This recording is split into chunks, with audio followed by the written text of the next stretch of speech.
they're putting their bodies on. We said this time and time again here on the Heal the Ring podcast and the Sports Jedi Network. These performers go out there and put their bodies on the line each and every week. And we're going to talk about some of this mishaps that could have went uber wrong in the square circle. So for Mariah May, if she's living her dream in All Elite, going out of All Elite Wrestling to the WWE, she's going in with a resume. Because if she would have went straight from Stardom to NXT, she might have been getting, and I hate to say this, I love you, Valerie Lorena, as an MMA fighter, but she would have got the Lola Vice treatment. You know what I mean, the Lola Vice treatment? She would have signed in from Stardom with no really fan reaction. But Kier would have came in, Julia would have came in, and you would have got pushed to the next level down, the next tier. Sorry, Lola, I'm sorry, but when those ladies came in and they pushed you to the little bit behind, they dropped you down a level. Remember, I always say it time and time again, when they did that WrestleMania 39 in Los Angeles, they flew you out there and they made you a poster child, like making you think they were going to put a rocket ship as a Latina representation for the WWE. And then here comes Vakir, here comes the others, and they kind of put you on the back burner. I think Mariah May would have got stuck in the back burner if she would have came from Stardom into the WWE. So she went and reinvented herself. Where now, if Mariah May comes in and say, I'm going to Raw or SmackDown, ain't nobody in the world going to say, not really, you should go to NXT. If she would have came from Stardom, now you need to go to NXT because we got to see who you are, Chris. That's my opinion. That's my hot take. No, well said, brother. Well said. I think it's when you see a lot of people that come from Stardom too, like a Julia. I'm not saying she's not well known, but like a lot of the people like that come from Stardom, even with AEW, we see it with that Spider chick, and we'll talk about how bad her debut was later on in the show. But that was probably the worst debut I've ever seen on AEW TV. But you know what I'm saying? Like people need to people in America, well, they want to be seasoned to you in American TV. Not everybody watches the Stardom. Not everybody, shout out to our good friend Metz because he informs us, he watches that shit. So like if we need to ask questions about it, we know somebody who watches it. So shout out to Metz if you're in the chat. Appreciate giving us information about the Japanese wrestling, but we don't know about that. So when somebody like Mariah May comes to an American promotion, a big American promotion like AEW, people are used to seeing her on American TV. She's seasoned. People know what to expect, not to expect. When you come straight from Stardom, there could be a lot. Even when you go to the WWE, there is still a lot of people like, who are you? Who's she? That's why they go to NXT to get build up with the fans in the PC, and then when they travel. So it was important for Mariah May. Get to All Elite Wrestling, build your name, get your money, have a great career in AEW, which she has.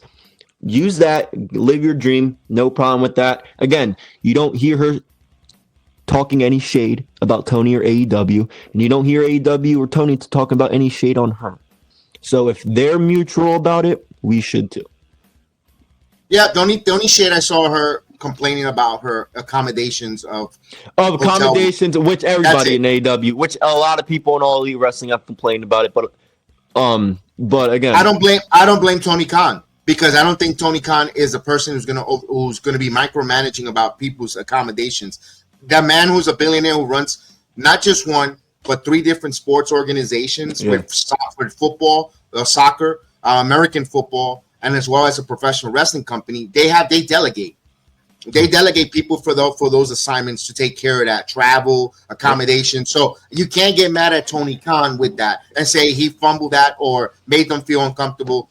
You have to see the people that are underneath him who are responsible for those things. From a CM Punk not getting a Uber, not getting a limo to take him to the arena in London, who had to take the tube, aka the subway there. That's not Tony Khan's fault. That's people underneath who are delegated for those travels and secretaries. Look, he hires a lot of people doing those delegates. I'm pretty sure the person that is in charge of that is, I think it's Matt Jackson's wife that's in charge of all that shit. She retired. She left. She retired? Oh, okay. Then I don't. At the time with CM Punk, it was her. But lately, she left. She took the backlash. She raised her hand and say, "I'm out." But still, at the end of the day, at the end of the day, it's not Tony Khan's, Chris. At the end of the day, I agree, 100%. Figure out Khan. Yes, you can't blame it. That's that's what they're gonna do, Kev. And again, Tony's not perfect at all, especially when it comes to creative. But again, there are other people that Tony puts responsible for all these other things. So again, this guy you see on the screen, you guys can give him all the blame because as he should, right? He's the owner. He's the guy in charge. So if you need, I understand that, but again, it's not his fault. It's not his fault. Mariah May, and I know we like to clown Tony, especially Kev, but it's not his fault here. Again, he didn't make Mariah May look bad. Mariah May didn't. Besides that one, she's not going on a rant. So if they're fine about it, if they seem cordial about it, I think us as fans should too, and just support her wherever she goes, which is what we're gonna do. Speaking about exiting All Elite Wrestling, Abaddon contract comes to a complete end. They will not resign. Abaddon will be leaving the company. Hey, that's a mutual. She's not being on television. Let's face it, Abaddon is only a person, really be honest with you, with the makeup and all. She's only good for the fall into the winter time. I'm gonna be honest with you because the Halloween season, the scary look. Right now, especially All Elite Wrestling, they don't do storylines, don't do that type of deal. There's only a shelf life for an Abaddon with the spooky supernatural. They don't do sports entertainment. You know what? She'll kill it in the indies. She'll kill it in the indies. Yeah, absolutely. And you know what? Heather, I'm going to give Heather Wright a great TNA would be a great opportunity for her to join with Rosemary. Perfect opportunity because they know. Oh yeah, I gotta give Heather Wright. No, I didn't even think about that. Yeah, I like that. Her and Rosemary. Yeah, if you want to, we talk about it too, and we'll talk about it again later. But we talk about how that knockout tag team division really isn't anything because they just hot potato the titles between Spitfire and Ash by Elegance. If you want another knockouts title, her and Abaddon, spooky shit, fuck it, do it. Well, we'll see where that goes. But if she doesn't do that, she will be fine on the independent scene. There's a bunch of independent companies that will use her for like the horror seasons, for all that. Yeah, she'll be fine. I think if anything, I think the independent scene will be better for her than being in AEW.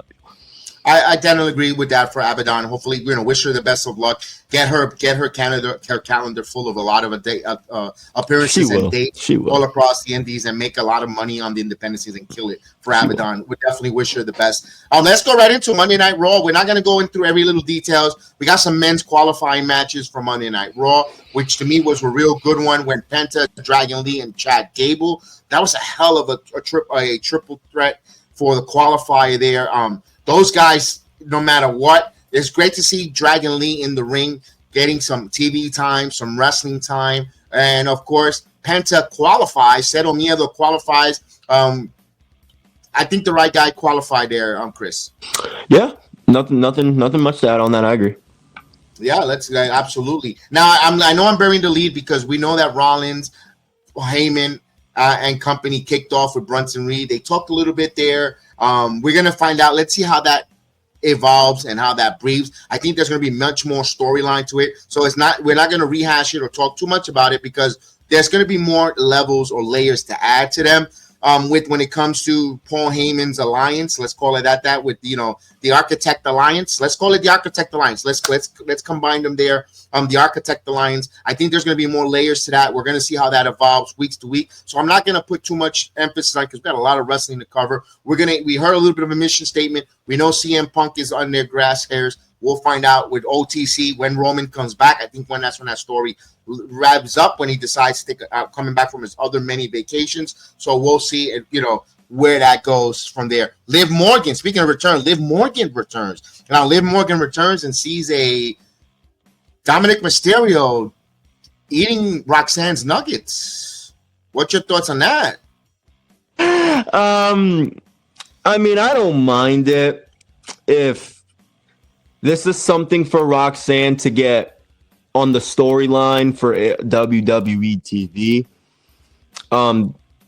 She's new to the roster. They threw her into a storyline right away. Maybe this leads with her and Liv Morgan down the line. Maybe this leads to Roxanne taking her spot, like another type of like Rhea Ripley Liv situation. I don't know what the purpose of Roxanne doing her Judgment Day, but hey, they could do something with it with Liv and Roxanne.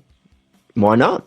Or they could have even Roxanne join, have them kind of like, what are you doing here? What are you doing? Then she gets used to the group and she can even tag along with Raquel and Liv as like a third man or trios. Not that, I know we don't want, but like if she could be a part of that group for somehow.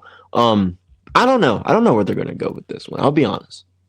You said trios and Soraya's got just joined the chat. Saraya had her pen ready on the contract to sign once I heard the word trio. Hey, she's the queen of trios. Ask Xavier Woods about that one. As we move on here, listen, I think to me, I wouldn't be surprised if Raquel Rodriguez turns on Liv Morgan and sides with Roxanne Perez. I don't know. You know what? That would actually be good for Raquel, huh? Instead of just her being back there and like her, she's like a sidekick. She's a chimosa, and no one likes a chimosa. She needs to be the main character for some things, bro. Like this could be good. I don't know, but Roxanne, are we putting Dom in another love triangle? Got a Shawn Michaels Diesel there with Are we gonna put Dom in another love triangle? Could be too. It could be there. I don't know. Personally, the one that should have been in that love triangle should have been Bayley, but that's just me. But we'll move. That should have been me. The Bayley's in the love triangle, whichever way you want to go with. But it's just me. But we'll move on with this one. There, we have a tag team match. It was a triple threat. The New Day, the defending world champions, the War Raiders, and the Creed brothers. Really good, hard hitting triple threat match. Back and forth. Always good to see the Creed brothers and Ivar. It got the crowd a little slow, but they got into it as steam picked up. Still defending the world champion are your New Day. They retain with Xavier rolling up Eric and with the tights and getting the win to retain the tag team titles. Not much there, but my question is, what's next in the tag team division? Now that kind of those were the main people there, they could really use a shakeup. SmackDown, I think, has a lot of strong tag teams. And they got too many. Like, we could put the gun. It feels like all the tag teams are on SmackDown. Yeah. Because when you watched last night and you saw that, and again, I don't want to get ahead because we're still on Monday Night Raw. But when you look at last night's SmackDown and you see like the Profits, DIY, Machine Guns, Fraxium, like when I saw those guys in the ring last night, I'm literally thinking to myself, where the fuck's all the these are literally all the tag teams on WWE, and they're all in SmackDown. I mean, when Monday Night Raw literally has the War Raiders and the New Day. Pretty much, the Creed brothers. I'm in the Creed. Okay, in the Creed brothers, they're all right. But my thing, like, when Fraxium or when with the Nemets on TNA beating the Hardys, I would think we would see them on main roster TV soon. Let's hope. That's what kind of like. I'm not gonna lie. Yesterday, Kev, I was expecting it. I had a part when I didn't watch the show live. I watched it this morning, so I was able to skip through all the fucking commercials. But I was sitting there thinking like, "Is the Hardy's gonna come?" But so I think for what's next for the Raw tag team division, you gotta have another tag team. You gotta have another tag team go in there and shake things up. Because the New Day right now, they're good, and I like their heel stuff. They're not doing much, Kev, but coming out on commercials. And we can see it because we had the VPN, but we had not the international feed. We had the international feed. I meant, but you know what I'm saying though. Like they don't. You can see the difference of the way that how Monday Night Raw does not give a shit about their tag team division, but SmackDown does, and we see it even with the matches, not just the tag teams. Look how good of a ladder match the Street Profits had on SmackDown just a few weeks ago. We haven't seen a tag team match like that on Raw in God knows how long, Kev. So I don't know what's next for this tag team division on Raw. Unless they shake up some superstars over there or they add a big I don't know. No, I can see what you mean. When it comes to the tag team division in Monday Night Raw, they could use a shake up, some switching back and forth. I think the Motor City Machine Guns on Monday Night Raw will kill it.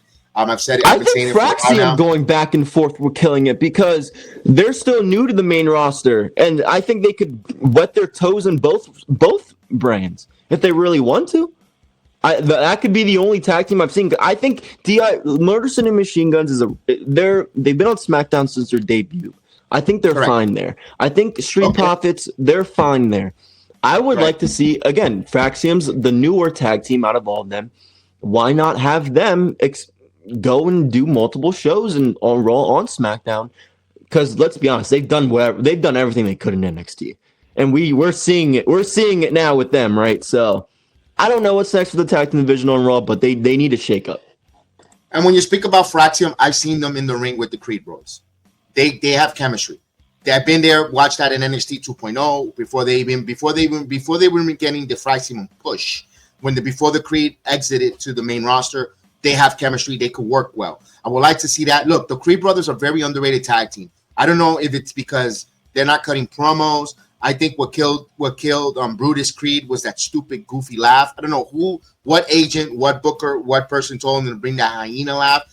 He did not do that in NXT 2.0. I didn't know if they're trying to expand his character. It's not working. I wouldn't mind them. If they're going to stay on the Gable, if they're going to move away from Gable, they might have to revamp the Diamond Mine. Diamond Mine was very, very good in NXT. Maybe you don't have Roderick Strong. That's fine. You don't have Michael Bivin, who's known as Stokely Hathaway. That's okay. But you have Ivy now. You have Ivy now there. You know what? You could revamp a little bit of the Diamond Mine to some type of and they need some personality, because those two guys are talented in-ring performers. Julius and Brutus, they both could go in the ring. Something not there with their personality or where they're on the mic. They could really use a mouthpiece, and that's just why I've been a big advocate. WWE needs to make managers from Evolve to NXT to main roster. They need the art of the manager. Oh, but they got to know how to cut a promo. That's okay. They will. But they still need that person who could speak on the microphone, who could command the room with their speak. And wait a minute. A guy like a JBL will be a hell of an asset there to help them elevate, to get them to another level on the microphone with the Creed brothers. Go and destroy. Learn from a JBL. Pick the brain. That will build. I know Chad Gable's got his plate full. He's trying to get himself over when he's really not that over. He is over to us fans, but in the eyes all around, he's not that over yet. With the Grande Americano, with the Creed, they could use a JBL. Chris, give me 1 second. I'll have to step out for 2 minutes. I'll be right back. No, I agree with. Let me touch of what Kev was saying on that, because I agree with him 100%. Right, when it comes to the Creed brothers, they're really, really good, and I thought Ivy Nile, her involvement in this whole Creed brothers thing, I thought I thought she was going to be the one to be the talker, like Kev just said, her to be the manager, her to be the talker. They haven't really found anything with her yet as well. And she puts on good matches. She had a good match a couple of weeks ago. I'm not saying that, but Chad Gable kind of does have his plate full. He's a whole other character. He's trying to portray Chad Gable not being a Grande Americano, and it's a lot of things going on with him. So I don't think him being the talker of that group would help. I think, again, they've gotten rid. The manager role in WWE is dead if you're not Paul Heyman. That's how I see it. Because when you looked at some of these wrestlers, look at Andrade. Do you guys remember Andrade when he came into the WWE? He didn't have to say a single word. And Zelina did all the talking, and it got him over. The same thing with Rusev. When Rusev came to the WWE, Lana got his ass over. So I just gave you two examples right there. Kev, I don't know if you heard this, but I think the managing position's dead. If it's not Paul Heyman. If your name's not Paul Heyman, you're not the manager position's dead. And I thought Ivy would be that. She's not. She's having good matches still. Chad Gable has his hand plates. Look, I know we let's be real for 1 second. We know El Grande Americano is Chad Gable. He is doing so much with the AAA Mexico, trying to convince fans, at least the ones that aren't that bright, that he's not El Grande Americano. He can't be that. But Kev, when you first saw the Creed brothers out there and you saw Gable, that was good though, because Gable was talking. Because Gable just got done being a heel from the Otis stuff, and everybody still hated him because of Otis. So, I'm a fan of them. I know. I'm a fan. You got to see him in NXT all the time when you got to go to the Performance Center. And I like them too. I think they're really good wrestlers. But again, the reality is, and I get Sandman. I watched Sandman's Dark Side of the Ring last night just because I was really bored. You don't need to be. You could be the worst wrestler in the world, and you could be over as shit. You just need somebody there with you. And I think Gable's good. He just has his hands full with a bunch of other stuff. Maybe they could find somebody from somebody. I don't know. Chris, You know Legends what never. Ariana Grace is doing in TNA? She could be a manager in WWE as like that annoying liaison heel type of girl. I know you don't think?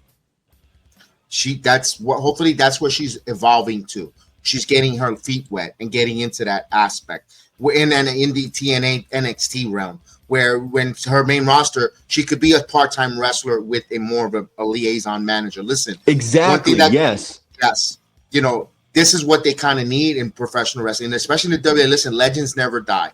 If you go back to the managers of the yesteryear, Bobby the Brain Heenan was an in-ring performer, not the greatest, but he was one of the greatest managers. Mr. Fuji, was a part of with Tanaka was a tag team. They were a dangerous tag team, and then he became a great manager.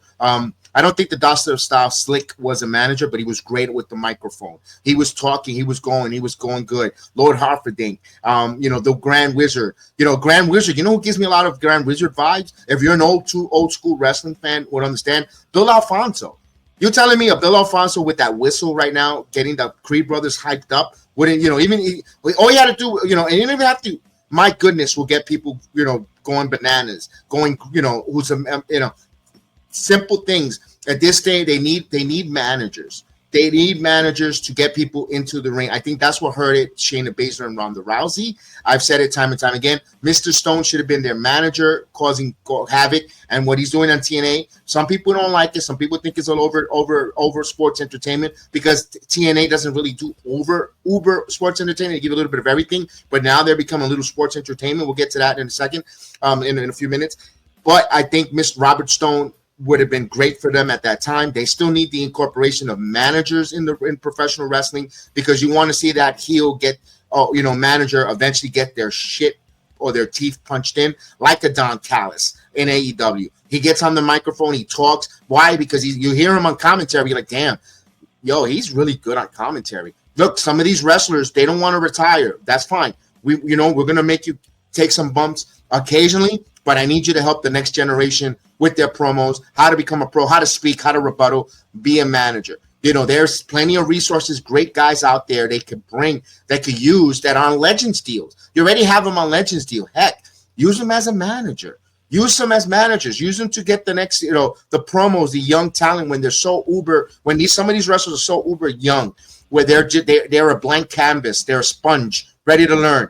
Bring in managers who can speak will be a great opportunity for them to help them evolve their next level, and take them to our next level. Look, I hope that happens. We'll see. We've been an advocate. I've been saying it now for over a year now. They need more managers in professional wrestling. That's what got me going in. I like that. I like the Jim Cornette. I like the Paul Heyman aspect. I like all that, Chris. That's something that you have to, because again, not everybody's good on the mic. Not everybody can talk. Not everybody's comfortable. And with a faction that looks with two guys that look that big and badass like the Creeds, I mean, they would be great, man. I just don't know anybody that could do it. I like Robert Stone. I like what he's doing. I think he'd be a great manager. I think he's in a good position though, especially if I agree. What the authorities, like, who are these authorities? Like, he's in a good position for him. We saw it with the ECW show when they went to the 203 Arena where he got speared by Rhino, but just him getting on the mic talking about, oh, you guys can't pay this old ass arena can't pay the bills in here, and then he's really good. He's really good. That's somebody. If I had to pick one to be a manager, it would be him right now. But I think he's going to be a general manager of a show. Like, he would be a better GM than Ava. I'm sorry, but I don't know. Look, even another one, Chris. I'll give you this one. Remember when I said the manager could be a part-time wrestler at times? A wrestler, not all the time, not a lot of television time, but they could speak on the microphone, and when they talk, they command your attention. You're telling me Ivy now, Julius Creed, and Brutus Creed with the manager of a Natalia? She's done it before. You know what? I'm happy you brought her up because when I was talking about it, you know, Natalia. Who do you think? Why do you think Tyson Kidd and British Bulldog's son got over Davey Boy Smith as the Hart Foundation in the early 2010s? Why do you think they were over as one of the? It's because Natty was on the mic talking shit. And she was yeah. Oh, dude, dude, Natty. I know what. Fuck, I agree with that. Put her as the manager. Doesn't have to always be a male. No, and also please don't get this wrong. I'm gonna say this statement. If it's another woman, if a woman's gonna wrestle or is gonna be a manager, we don't need them to be there with their tits squished up for us to get our command. We want to respect, at least for me, I want to respect the woman because she could speak and she's going to create havoc. It helped. Does it help if she's got her? Yeah, it does. I'm not going to be lying. We're men at the end of the day, but we don't want to be. That's the emphasis why she's over, because she has a hot body. She got a big pair of tits. No. Nope. I want to hear them speak on the microphone, and I want them to command my respect, what they're going to say, and they're going to bring a group of wrestlers, men or women, they're going to go out there and kick ass and take over a division. That's what I want in a manager. I don't need the eye candy, because if I do that, I could watch Evolve, I could watch NXT, I could watch AEW. There's plenty of eye candy all over professional wrestling. That shit is out the door. Now we want some skill set, storytelling, and promo skills when it comes to the manager. That's what, at least for me, watching wrestling in 2025. I agree 100%. I agree 100% because that, again, we talked shit about Samantha Irvin in a video. Do you blame her now, though, for wanting to be in the manager role? Because I think she could have done it. They could have needed it. They could use it. We've been saying that. Exactly. That's what I'm saying. So I don't... it seems like WWE doesn't want that, though. And now they're training Kathy Kelly to be in that position. Apparently, did you hear about that? I guess Kathy Kelly's in the training to... so maybe she fills in that role at some point. But again, when somebody... It's a start. It's a start. But I just don't know how it's going to go, because when Samantha tells you, hey, I want to be a manager, first off, she has a great voice. Second, she's hated online enough. Even when she was in WWE, she was hated a little enough online to get the same heat that Ricochet is getting now in AEW, which I actually think Ricochet says something in his promo, and we'll talk about it if we do. She's going to AEW do that role in a couple weeks. So yeah, I can see that. I think WWE needs that. They need that, and they should take advantage of people like her that want to do it. Yeah, I totally agree with that. We'll see where that goes. We have a match.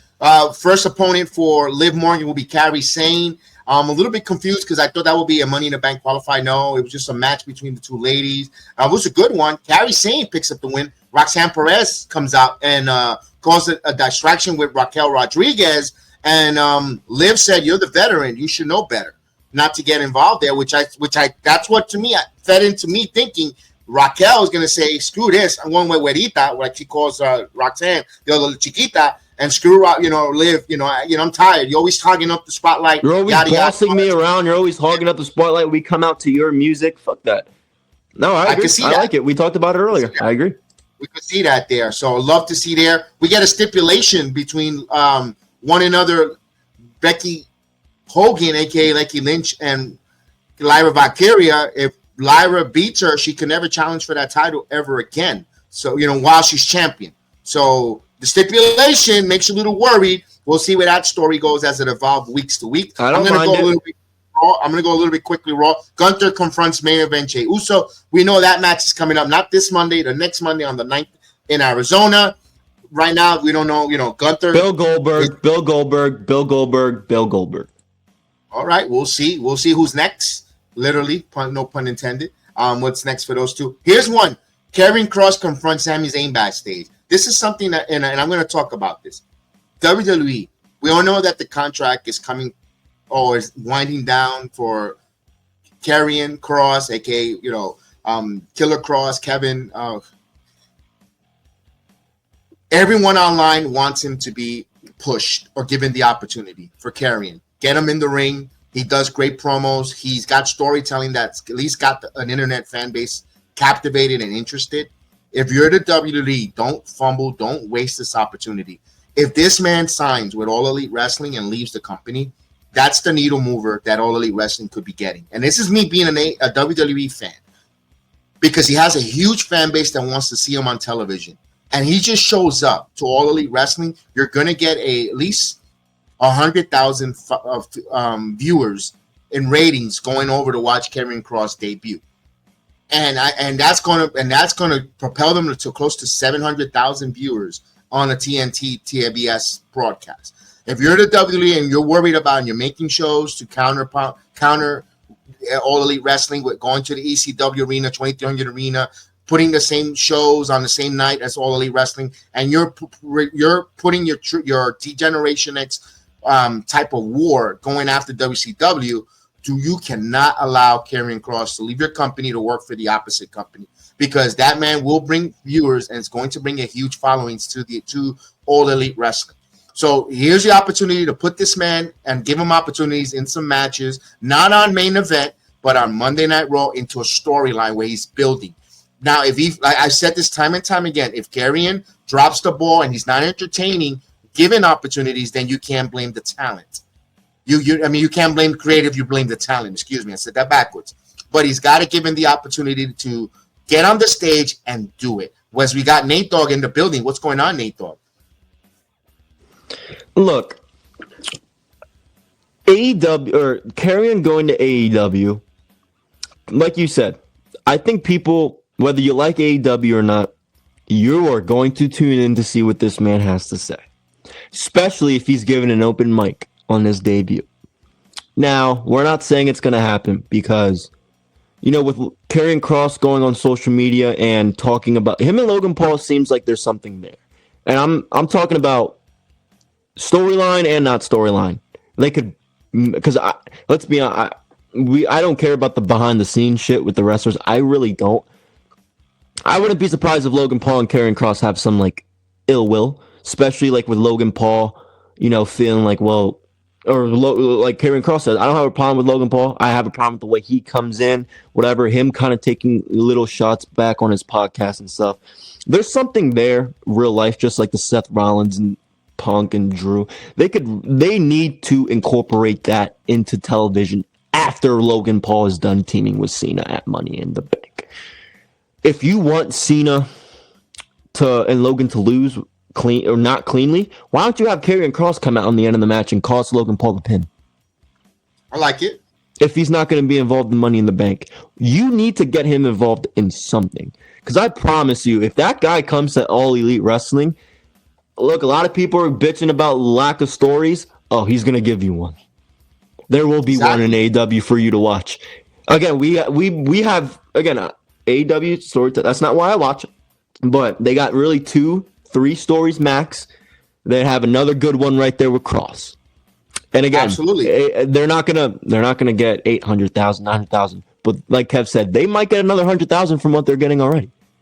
So again, and putting him in a match. I mean, there's so many people I would love to see. Karrion Kross and Kenny.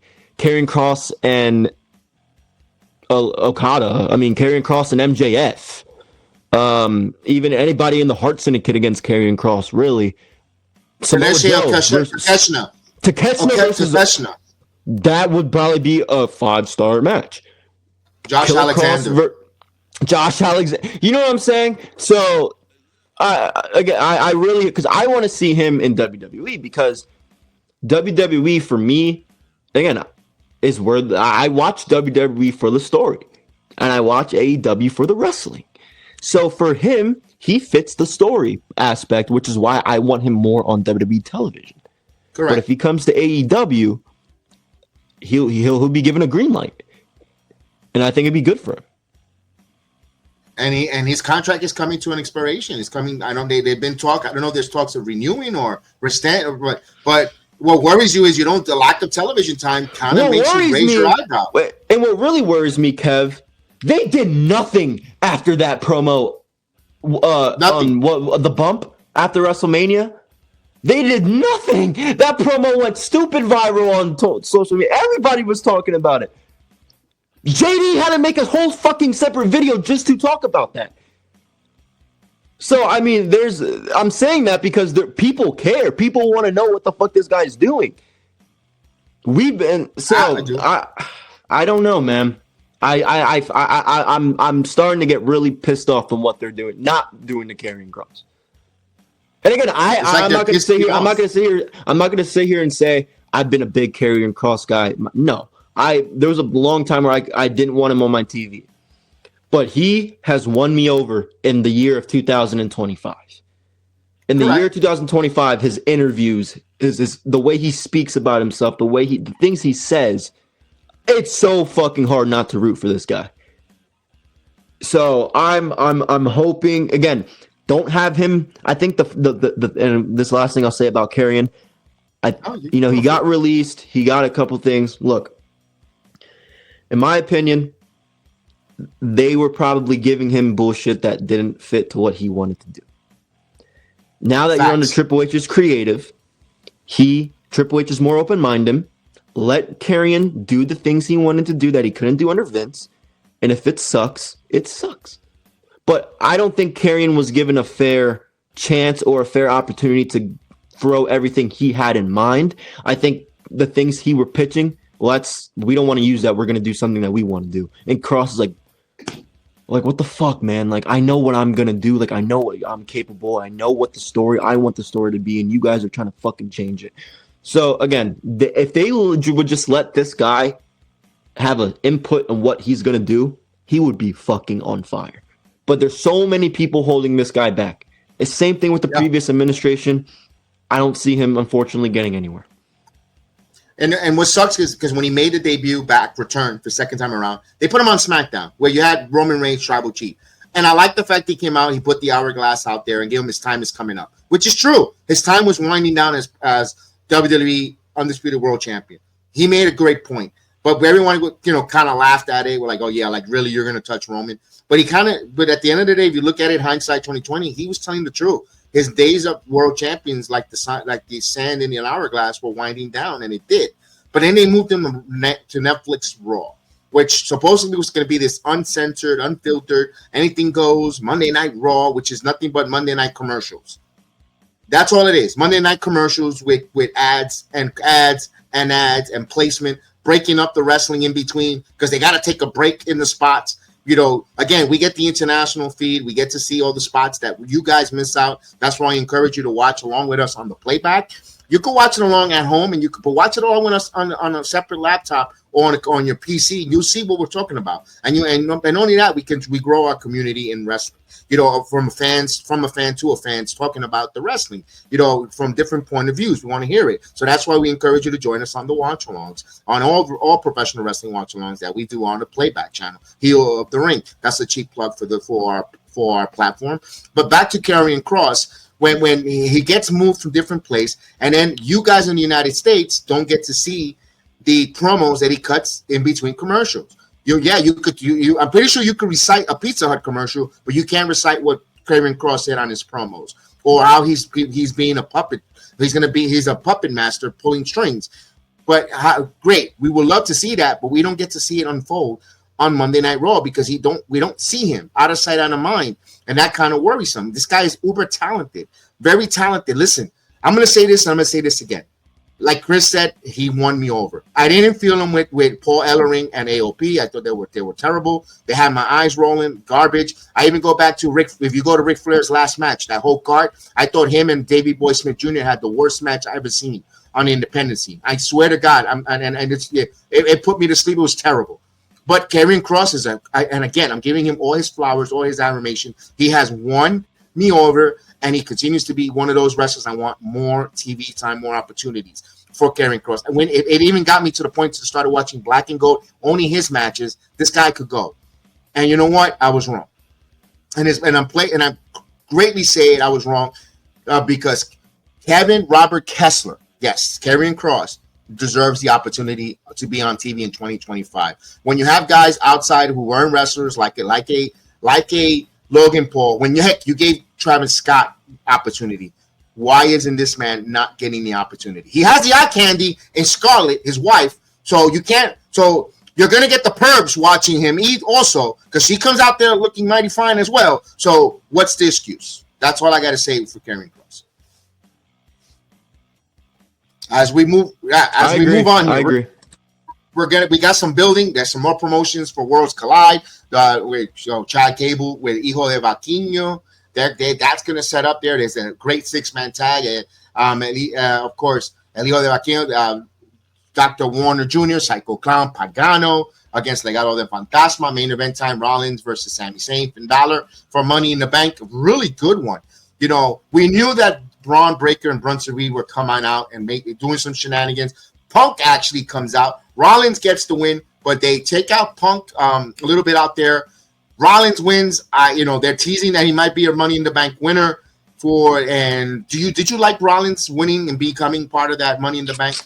I don't know, because I understand what Paul Heyman's trying to say about, the end game's Seth Rollins getting back that title. I don't think he needs Money in the Bank. And I have a feeling, Kev, that if Seth wins, he's cashing it during the main event. On Money in the Bank? Yeah, whether it's on Jay or Cena, he's cashing it that same night if he wins it. That's my bold prediction. I don't think if Seth wins that, I don't think they're gonna have Money in the Bank. He's not gonna go on Monday Night Raw with it. I think he'll be Monday Night Raw as the champion. I think it'll be in June 9th in the Gunther versus Jay match. Okay, that'd be a good one too. I think that's where that's a good one. That could work. I agree with that one. That could work too. Either one's a possibility if Seth wins. Because you protect Gunther from taking a second loss to Jey Uso. I agree. And let's face it, everybody's claiming for Jey Uso to drop the title already. I don't know why. I agree. But it is what it is. I agree, but the only reason I did say Goldberg because they're doing Saturday Night's main event in Atlanta the same day as All In. Yeah, they're gonna have Bill Goldberg come out. They got to build it. Yep. I think that's where the match is gonna happen. He said he wanted it to be. He said he wanted it to be in the South. But you still got weeks to build. I hear you. I understand. I'm just rebuttaling. For the 9th, you still got a couple weeks before Saturday Night's main. We got like 3 weeks. Absolutely. Yeah. So there's still time to bring Goldberg. Where Goldberg is there and he could get in his face. You lost that match, true. You got cashed in and you didn't win, by Rollins or whatever the case is. There's still time to build this. So that's why I think Seth Rollins might come out at that Monday Night Raw as world champion. I think either could happen though. Like I totally agree with what you're saying though. I like it, but they already had a cash in last year's Money in the Bank. That's what I'm saying. Yeah, they had it last year. So I don't think. I think they'd be because last year people were pissed. People were pissed at that money. People were mad. No, it made perfect sense. I knew what was going to happen as soon as Drew won it. When Drew won it, I know what's going to happen. He's cashing in and Punk's going to screw him over. I was so happy. I bet you were. I loved it. I was. You don't know. Oh, you can watch the watch along. My reaction. I bet you were. Oh yes. Drew didn't come out and leave as world champion, and it made sense for Punk and Drew down the future. So we'll see. We'll see what happens with that. But it was an okay Raw. I didn't mind it. No, Raw was good. We're going to NXT Tuesday. Even though we did a whole video on that too. We did a whole video on that, so we're not going to stay on it too much. We're going to go on there. We have a new North American men's champion in All Legal, Ethan Page. We check our video out. We go into detailed discussion on that. And JC Jane shocking the world, beating Stephanie Vaquer, becoming NXT World Champion, where now Stephanie Vaquer is being elevated up to Monday Night Raw. They made that official, but they didn't make it. I guess Ricky Starks is too. Ricky Starks. They didn't make it official. They only made one of those 4 names official going up to the main roster. I'm going to still stick with it. I still think Stephanie Vaquer lost count of where the 3-pin was, and she didn't kick out. I still think that was a mistake, but they're going to go with it. They have a chance now to elevate her. I thought that was going to happen after Worlds Collide, but it is what it is. A shocking night on NXT. Well, here's my thing that's coming out of this. I'm a little concerned. This Tuesday night, you have and by the way, WWE did not send me the confirmation to go to NXT. I'm so pissed off. I did all the proper channels. I wanted to go this Tuesday, but you know what? When one door closes, another one opens. We'll say that at the end of the show. Why? When we don't know NXT, but we got a nice interview coming up, possibly. So I loved it. So you know what? That's fine. If I don't have to go NXT. My point is, Mike Santana's taking on Trick Williams. Now what we mentioned it, we're going to say it again. What's the rush? What's the rush when you have the UBS event coming up in about a month from now, a little over a month, about let's say 7 weeks from now, at the UBS Arena in Long Island? Why can we not get Trick and Mike Santana and build it there? What's the rush for a couple of 100 people in NXT who are pro Trick Williams, who are, where I kind of wanted a neutral, well, although Santana's from New York, but a TNA crowd to go for Santana trying to capture that title back. We mentioned it. I still don't know what's the rush. I'm still puzzled in my mind because this Thursday, and I'm going to spoil it, this Thursday on the TNA taping, Elijah is your number one contender. So, but again, Tommy Dreamer doesn't like to do babyface versus babyface, heel versus heel. It kind of stooges the card or the result for Monday for this Tuesday because Elijah's a babyface. He hasn't turned on Joe Henry yet. He hasn't turned heel yet. He's still a babyface. So you know what that means, Chris. Yeah, it means Santana's going to lose the fucking match on Tuesday. Look, again, you guys can go back into our video. We talked about it. I don't understand it. And it's frustrating because you don't have Joe Hendry as your TNA champion anymore. We know he's out the door going to WWE after he has his match with Cena. Why not build a homegrown? Why not relive that era with Mike Santana? Now, is Mike Santana gonna go to the Royal Rumble and maybe make the TNA title as more publicity as Joe Hendry? Probably not. But when you talk about homegrown talent, I think TNA deserves to have one of their homegrown talent be champion with Joe Hendry being gone. They're still at an important phase in the company.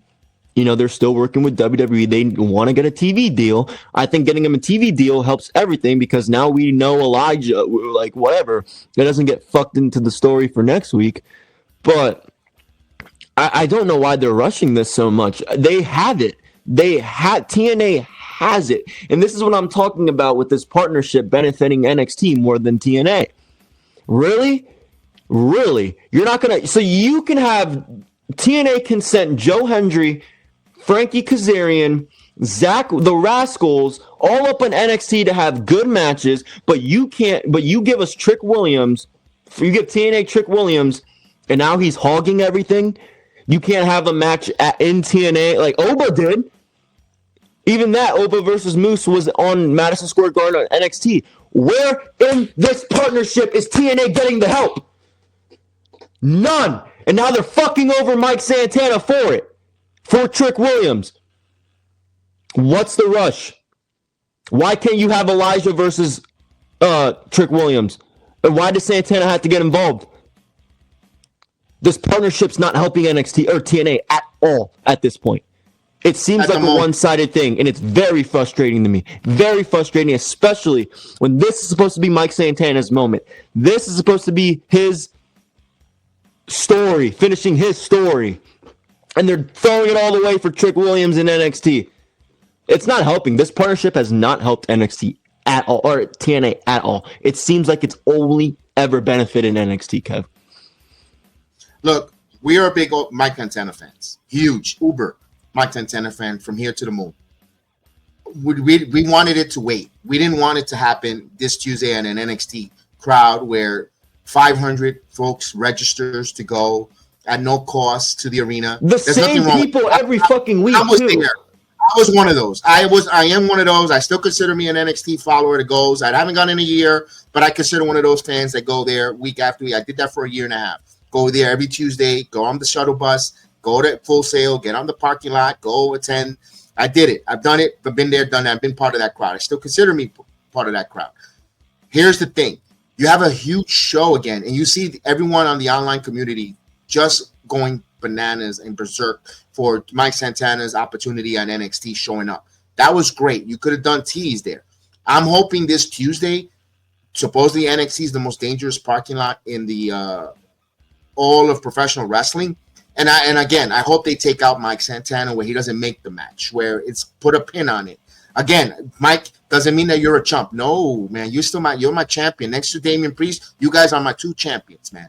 My two champions. But you know, my love is for Braun Breaker. I'm not gonna still say I'm not gonna be that meme with the kid in the pool with one floating, the other one underneath, dead underneath, and the other one trending water. No. Braun Breaker's still my number one guy because he's the future of wrestling. I've got it. I love Damian Priest. I love, of course, Mike Santana. Those are my three top for when it comes to the men. But my point is, for Mike Santana, I hope you're not a chump. I hope they put you on an injury where you're going to try to make a comeback. Like, you know what? And then he's like, whoa, we never got to, and he could get in his face, set up for the UBS Arena. I hope so. Because his marketing, I mean, it's, you know, who is helping that's the only solution I could see them doing at this point. I can't see him Trick Williams beating him with a trick shot, getting the 1-2-3 on NXT television because you cannot. How the hell you run that back? I would be so. Kev. I would be so pissed if that happens on Tuesday. I can't have Mike Santana take I said this on Tuesday or when we did the watch or the review. If Mike Santana gets pinned 1-2-3 clean at the end of Tuesday, I won't watch NXT the next week. I'll be so pissed off. There's no way they're gonna fuck this up, Kev. They can't.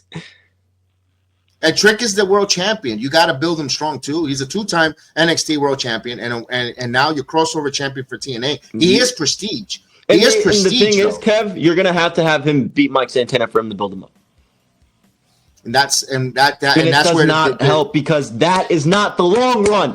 TNA and Trick Williams is a transitional, is temporary. This is supposed to get Santana to the world title. This is what it was supposed to be for, not for Trick Williams to dominate and have a long run.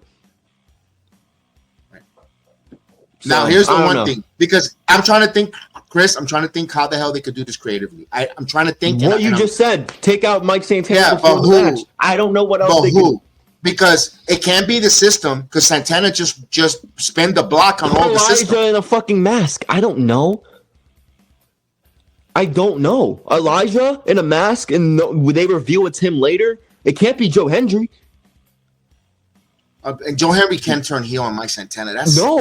And nobody else on that roster has anything to do with Santana, TNA, or Mustafa Ali. But you're gonna. He could be the only person.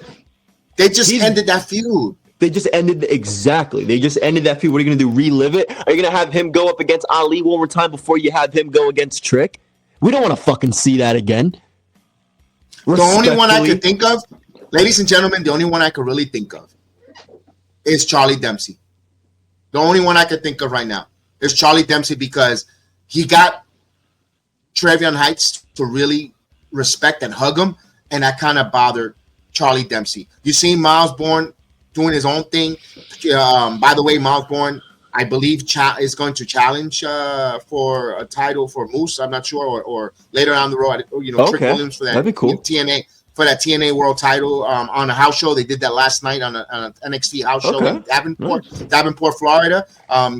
We called this shot against Trick for that TNA World Title. I don't know when that's going to be happening or whatever the case was. I don't know. I can see North Quarter Catch Club, no outsiders out here, and Charlie Dempsey, and they all beat up on Mike Santana where he's not going to make it injury. I hope it goes that way personally for that, but I don't know. I just don't want to see Mike Santana get pinned. By the way, he has a busy week. Mike Santana has Puerto Rican weekend coming up from the House of Glory. Great matches. He's going to take on Toma Ishii this weekend. Again, it's Puerto Rico versus the world. Amazing Red will take on Infamous. Then Dad Moth takes on Mander. Diana Perrazzo going to be wrestling in the House of Glory against Clarissa Rivera. That's a.k.a. Electra Lopez. You got Marcus Matter versus the Mighty Monte.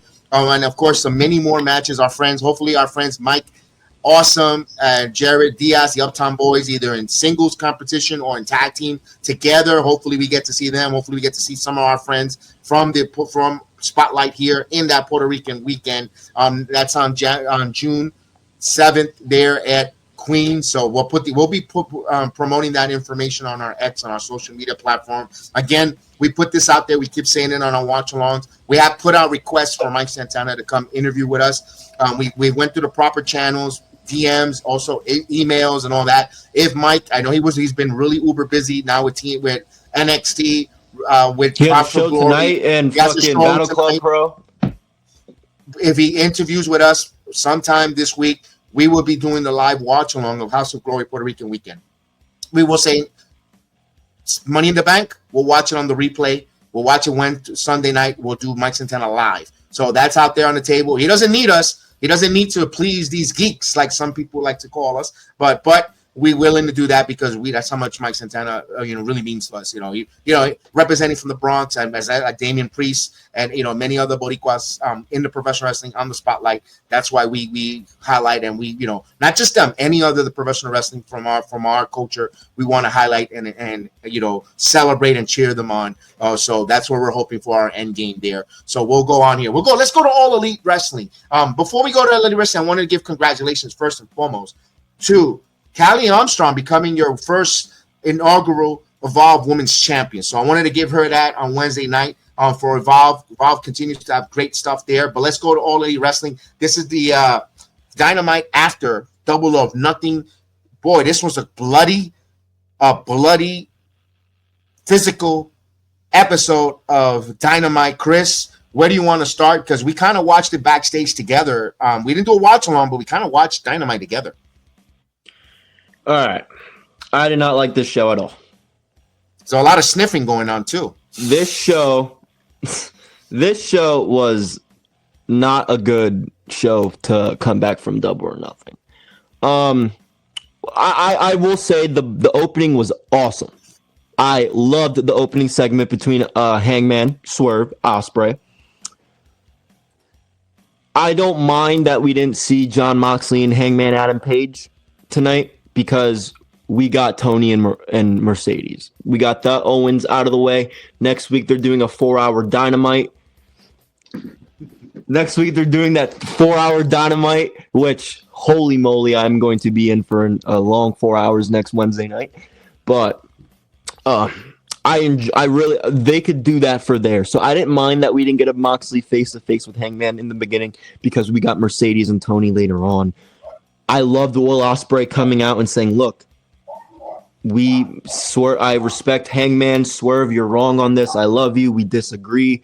Now, there's multiple things that could happen here. Ospreay, it seems like Ospreay for the next couple of weeks could try to get Hangman and Swerve on the same page. Maybe Ospreay and Swerve could go on the same page, maybe to take down the Young Bucks, or maybe Ospreay and Swerve, they could rebuild that, which was supposed to be last year's Wembley match, but Tony Khan just wanted to feed in Bryan Danielson in there, so we didn't get that match. So I think the long storytelling, we don't get stories in AEW, which, again, I watch WWE for the stories. I watch AEW for the matches. I don't give a fuck if they have stories or not, but they do. So let's try to give this a little more thought and a little more, try to, what's the word? Like, give it a chance, because these are your three biggest stars. Ospreay, Hangman, Swerve. This was any other three people, I'd say don't give a fuck about it. Don't waste your time. But these are literally your three stars. So that's how I felt watching these three guys in the ring at the same time, because it was great. Now, you start off with a really good opening, and the rest of the show is down here. Why the fuck are we getting a Jon Moxley, Gabe Kidd, and Marina with Willow? We just saw these guys at Anarchy in the Arena, literally Sunday. Why are we getting this match? So we start off, the first match of the night is a trios match. Okay. The second match after that, the Megan Bayne, Penelope Ford versus Harley Cameron and Anna Jay.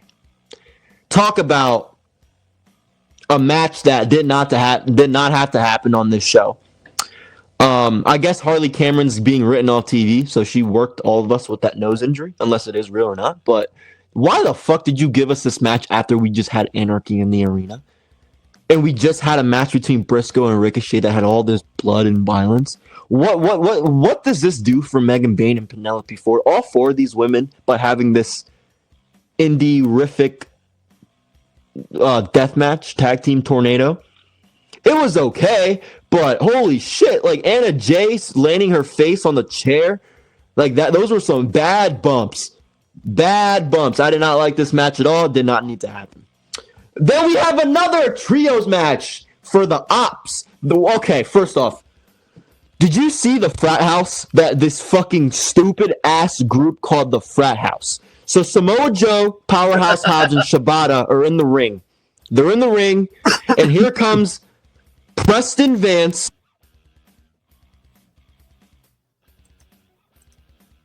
You're muted, pal. You're muted, pal. Your microphone is off.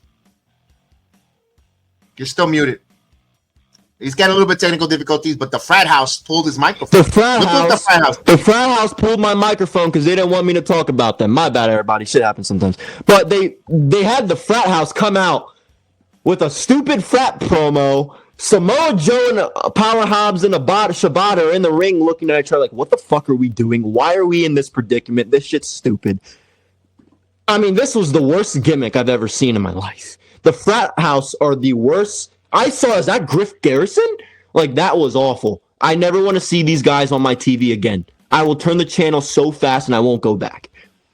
And then, obviously, we know. Now, this is what I want to get into. Two more things, and then I'll stop talking. You had Jamie Hayter come out to the ring looking fine as fuck for an interview. Here comes the Spider, and what was her name? The Toxic Spider, Takika.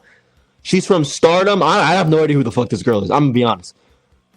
You come out there, you have Jamie Hayter, who just had one of the best matches of her career, probably the best women's match of this year, and you had her come out there and get absolutely buried.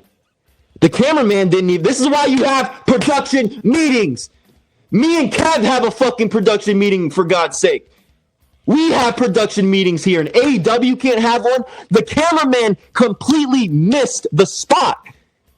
The cameraman had the cameras on the Spider, on the Jumbotron, and then we missed her attacking Jamie Hayter, and then what we saw was her doing the fucking Bray Wyatt Spider shit. This was a horrible debut. You didn't even give us who the hell this person was. You didn't have her come out and do a promo. You had her attack one of your top wrestlers for nothing. Nothing. I hated every single bit of this shit. Now, I'm not even going to talk about Josh Alexander versus Brody King because Alexander losing is bullshit. And I don't care about Tony Storm and Mercedes because they're killing the entire women's division. And that I can't believe I had to wait 2 hours to sit what I watched. That was awful. That was a horrible Where have you been, my darling? That was stupid. I hated every single bit of that. Now, I'm going to end with this. Kyle Fletcher, who I thought he was, I didn't have a problem with him. Why are you in a match with Adam Cole, knowing his history of concussions and brain injuries, and you threw him on a power bomb and you fucking missed? Kev, we were watching this backstage, and I literally said, I think Adam Cole's dead. I think Kyle Fletcher just killed Adam Cole. Dude, you barely hit the side of the mat, and then the side, it hits it. That was horrible. That was brutal. Kyle Fletcher did not see if you didn't see the spot, why did you do it? This is unsafe. This is bad. I get it. It's wrestling. Look, we say this with botches and all this. It's wrestling. It happens. I'm not gonna say that shit for this.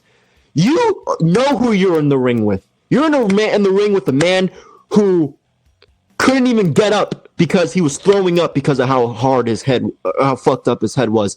And you're gonna have no consideration. You could have killed that man on TV. He could have died in national TV in front of 700 to 600,000 people.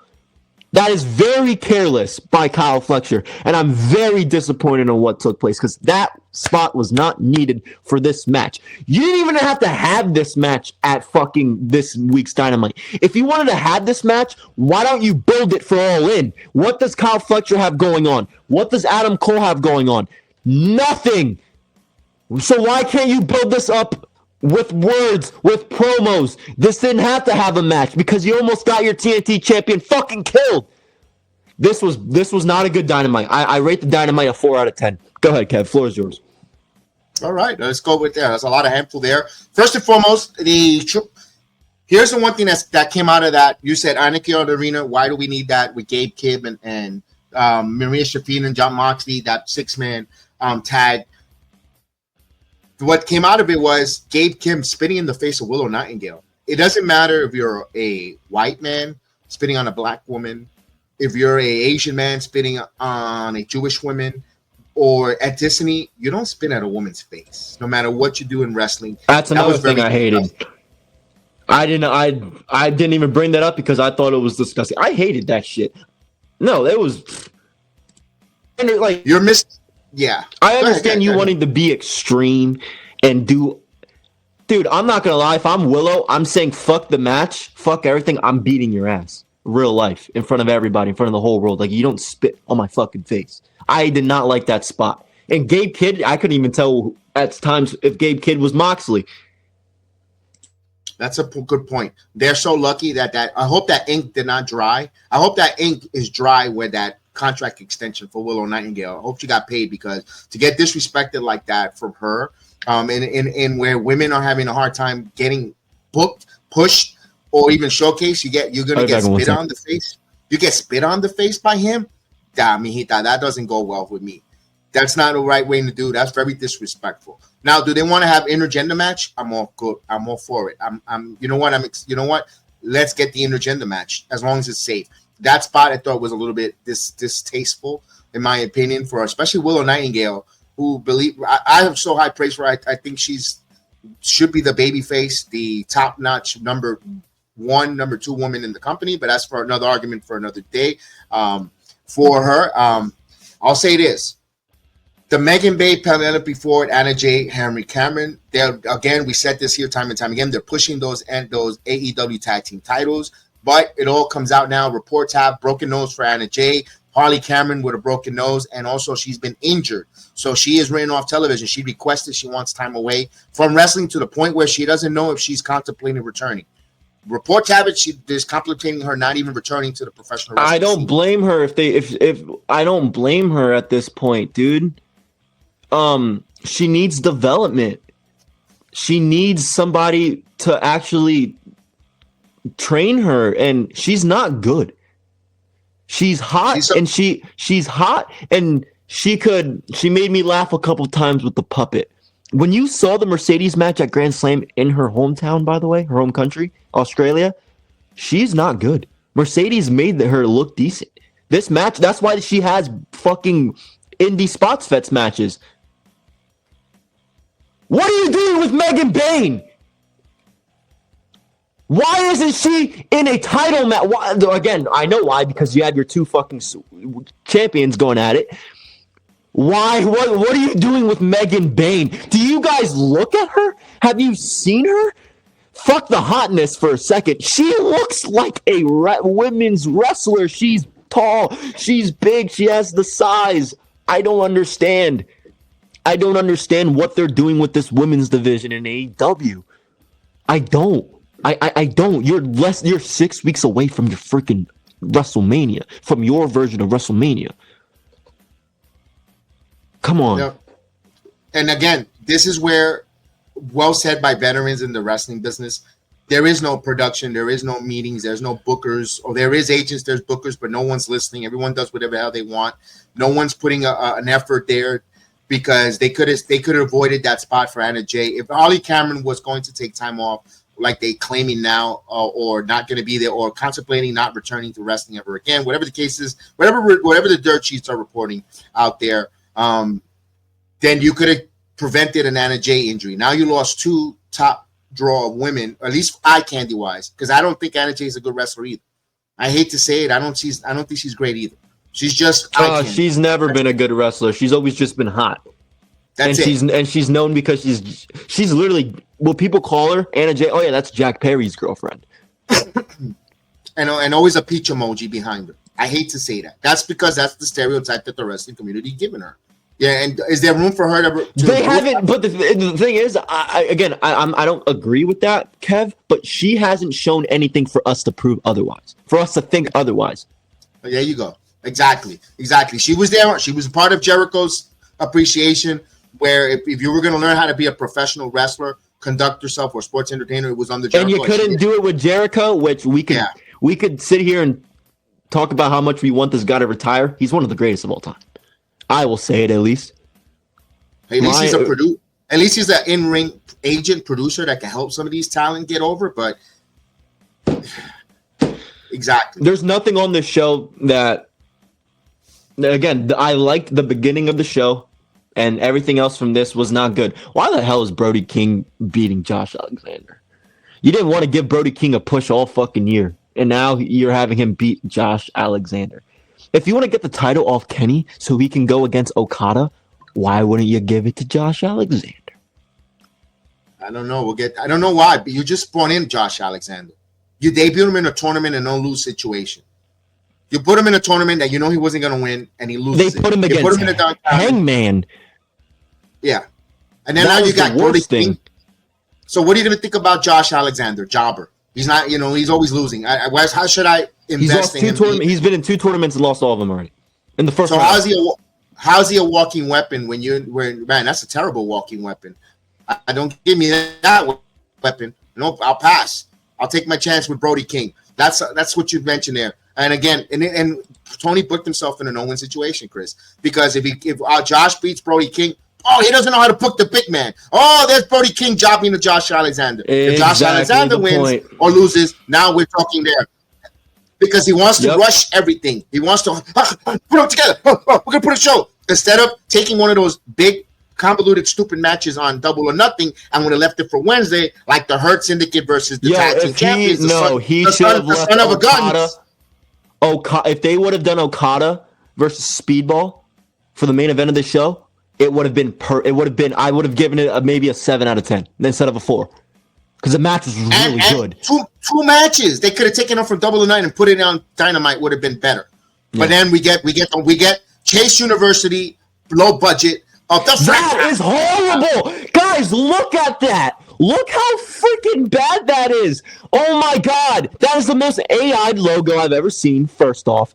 Look at Griff Garrison in the background looking like an idiot. Who the fuck is the clown in front of him? Why? This was bad. I don't want to see these goofballs on my TV ever again. You know what?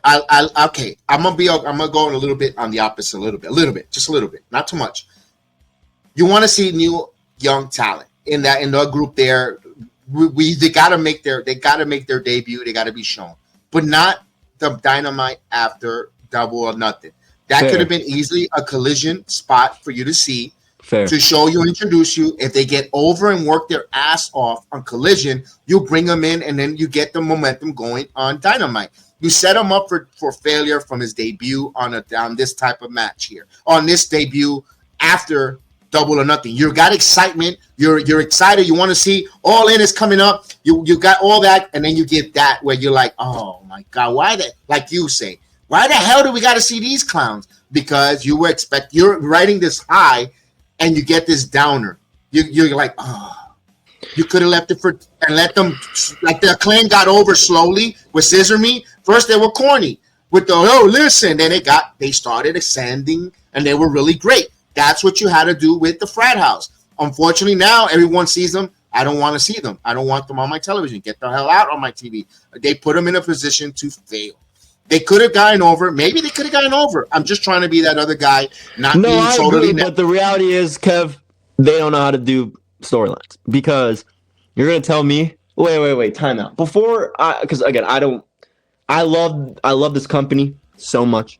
There's just certain weeks I don't want to talk about it anymore. And I'm at that point. But listen, you're going to tell me, because you said a claim, hey, listen, ironic, right? Why the frick don't you have a proper build this time for Caster and Bowens at All In?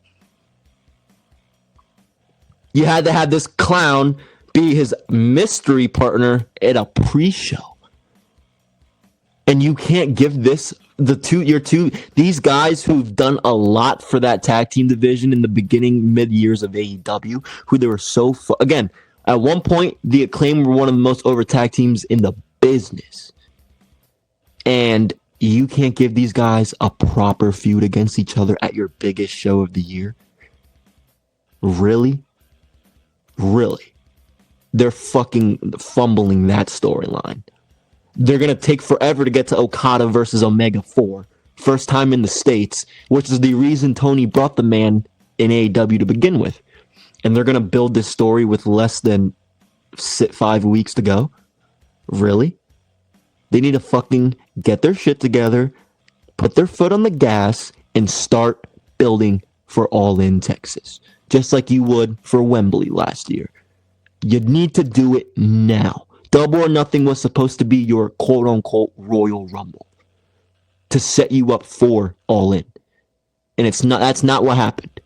So this 4-hour Dynamite that's coming up has to be the start to those stories. We'll see on that. We'll see on that, Chris. That's all I have to say about AEW this week. It was fucking awful. I'm going to give my thoughts on the Tesla makes her debut against Jamie Hayter. Again, no production. If they would have shot it different, you would have cared a little bit about Tesla coming out. Would have showed that Jamie Hayter... We didn't even see her attack Jamie Hayter. The next thing we saw was her doing the spider. And I literally said to myself, what the fuck happened? And the production fucked up because the spider was on the Jumbotron before the music even hit. You saw people looking at the Jumbotron. You saw Renee and them still in the ring talking so they screwed up that too. Production does a lot of mess up, from showing people blading themselves. And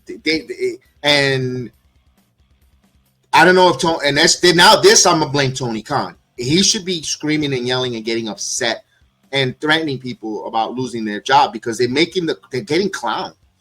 He's very passionate. He will tell you, "Oh, my numbers are great. Tune into Dynamite. Thank you for watching." All that good stuff. But then he has to hold people accountable in their production. Listen, what are we shooting here? Is he not watching the show himself? Not as a listen, we all do YouTube channels. We're not the perfect YouTube channel. We're not. We got some errors. We got some mistakes. I still watch it and say, how can I make this better? How can I watch my program? How can I make it better from microphone or from when someone says, "Oh, am I live? Can you hear me?" We want to fix that. We want to fix that. I've watched and I go, damn, we need to fix it. We can't have that on live. I'm using that myself as an example. Tony, are you not watching your own product and say, how can we fix this? You're on a national television show. Then you shouldn't be having these production mistakes. Us as YouTubers, we can have those mistakes because we're amateurs. We're doing it for fun. But you guys you're getting paid billions, millions of dollars, multi-million contract. You shouldn't be having that. You should be filming that on check, on point, and putting people accountable. You're not. This is not free. This is not $19.99 or $14.99 Meltzer stuff. This is millions of dollars. You shouldn't be having these product issues on your television or these mishaps. You had to present Tesla. You've been building her. You did finally the right thing of building a person coming into your company who's being a threat. You debut her and you totally dropped the ball with it. That's what a way. You only get you only make a first impression. And that's the first impression she's got. It's not going to go good on the 8 ball for her going forward. And for Jamie Hayter, when her contract is up, no way in hell she's re-signing with that company. She's out the door. Hell no. You think I'm re-signing with a company that I was their women's champion for a year? I had to drop the title due to injury. And you had me debut for my return in my country on the fucking pre-show. Excuse my language, but that upsets me because she's one of the best wrestlers in that division. Oh my God, she's probably the 3rd best wrestler in that division behind Mercedes and Tony. And they're not doing... Do you understand why I get frustrated like this, Kev, when it comes to this company? Do you understand me now? Does that make sense? Because... Why? Why does Jamie? What did Jamie Hayter do to you besides be your champion for her to deserve this? There's potential in that company with talent. Here's the thing. I think why Chris gets frustrated is there's a lot of potential men and women in that company. Because I've seen it for the last 5 years. I've seen it the early days, the early days of AEW. I know how Tony can book. I know how these talent could do. I know what they could do. They were so together when they first started. I don't know. Cody leaving, just everything fucking turned apart backstage. Because you know why it turned into crap and why? Because it showed that the owner in Khan, he is not meant to be a wrestling owner. He is not meant to be running this business. I have to say that I agree. Due to the fact that when he went in, there was no enemies. There was no animosity. There is no personality. There's nothing personal. The minute it got personal when Cody leaving because he saw the direction going a different way. He saw things not going the right way. Tony Khan took it personal instead of treating it as a business. All right, you know what, business. You know what, show must go on. Then Punk. Now it got to the point that now he's doing things without animosity. That fucked. Brawl Out when the day that Dark Side of the Ring airs a episode on AEW. Brawl Out is I've been watching this company since the second ever Dynamite. I watched the first ever Double or Nothing in 2019. I watched All In. All In. I meant. I can tell you right now, Brawl Out caused everything for this downfall because Tony didn't want to put on his big boy panties and talk to CM Punk like a boss. Because CM Punk's CM Punk. I grew up watching. No, you didn't be a boss. You weren't a boss, and then the biggest draw that company's ever had, you let it go because you didn't want to be a boss. You didn't say, "Hey, you're either gonna get your shit together or you're both on suspension for the time being." Like I'm not like again, but he chose sides. He chose the side with the elite. And again, instead of doing business and being an owner and doing what's right for your company, because if you wouldn't, CM Punk would still be in AEW. Maybe AEW would be a legit threat to WWE. But instead of Tony being a boss, he wants to be a fan and he doesn't want to do anything. So again, we can keep having this conversation. It's going to get me upset. It's just going to be the same shit. So we got a SmackDown, an interesting SmackDown to talk about, Kev. Yes, so I'm going to leave it at that. Let me give you my no. Go ahead. It's Tony, your program, brother. No, it's ours. It's Tony Storm and Mercedes Moné. Like you said, it's killing the division, doing all that. I thought great. They had the face-to-face, but it didn't say much. It hurted it more than it helped it. Because Mercedes almost fell doing her stupid dance. Tony Storm rolling in the ring with what are we doing? It was cringe. It was really bad. The personalities don't mix for this feud, and I'm scared because these are literally your top two women. I'm not just saying that because they had the championships. These on paper, Mercedes and Tony Storm are your best fucking wrestlers. I like the fact that she's no longer a boss. She's a CEO. I give her that. That was great. Great line. Bam. Grand slam. Hit it out of the park. But listen, Queen of the Ring is over. They're not doing part two. They're not recasting that story. The 1950s Meredith Gladys Flo character. Give it a rest. Now, instead of timeless, it's becoming tireless. I said it from the very beginning. It's becoming tireless. Tony Storm is tireless. Get into the game, wrestle. That's great already. Whatever it is. I hope they can knock it out of the park because they are going to in ring. They're going to be great, but man, I'm scared how this build's going to be, Kev. So now next week, real quick, what I'm hoping for this 4-hour freaking Dynamite. Oh God. I just want a good Hangman and Moxley face to face. That's all I want. I want an actual these guys could talk about Brawl Out because they were both involved during that time. I would love for them to take shots at each other. Yeah, we'll see. We're all going to be watching. We'll be talking about it. So we'll find out what happens to All Elite Wrestling Thursday. We go to Thursday to TNA. This is one of their, I believe, one more taping in Canada. This one we had a number one contenders match for the TNA knockout for the TNA Tag Team Champions. Men's. You have First Class. That's AJ Francis, Casey Navarro, the Aztec Warriors, Laredo Kid, and Octagon Jr. The System, Brian Myers and Eddie Edwards with Alicia Edwards. They were trying to get back their tag team gold, and the Rascals, Trey Miguel and Zachary Wentz. I'll give you the results. Zachary Wentz and Trey Miguel, all your number one contenders. The Rascals come out. Great job there. And we have a newcomer to TNA. We got two new ladies joining us. What are their names? No, Maya Grace and Haiti Hudson. So they're introduced, new signees. Great job there. They were interrupted by the Consigliere with Zaya Brookside. Connie stepped in and sent them away. So she welcomed them in. So we got some new ladies joining the company, which is great for TNA. Mustafa Ali wins via Finn fall. He beats Raja Singh. So they get that victory there. Zaya Lee or Li Ying Lee from Chongqing, China, pins Ash by elegance. So good for her. Good for her. I love every time I can hear where she's from. I always pop. I love it. Yo, we need to get a fucking t-shirt of that, bro. Mance Warner gets a victory. So Mance Warner, it looked like he's gonna be the number one contender for that international title. Let me see anything. Oh, first time ever mixed tag team. Father and daughter, Santino Marella and Andrade Grace, takes Victoria Crawford and Stone. Guest referee, Mr. Corduroy himself, Jimmy Corderas, was the referee there. Winners Victoria from the roughing it up with Jimmy Corderas. Victoria Crawford and Robert Stern via pinfall. The axe kick from Victoria to Adriana Case. So okay, here we go. We got a little bit. And the main event, of course, number one contender, Elijah becomes the number one contender for the title, which we talked about there. Let's go. We'll find out with TNA. We're going to skip a little bit quick. Let's go to Friday Night SmackDown. We have a different opinion here when it came to Friday Night SmackDown. Yeah, this is the beauty of their show, brother.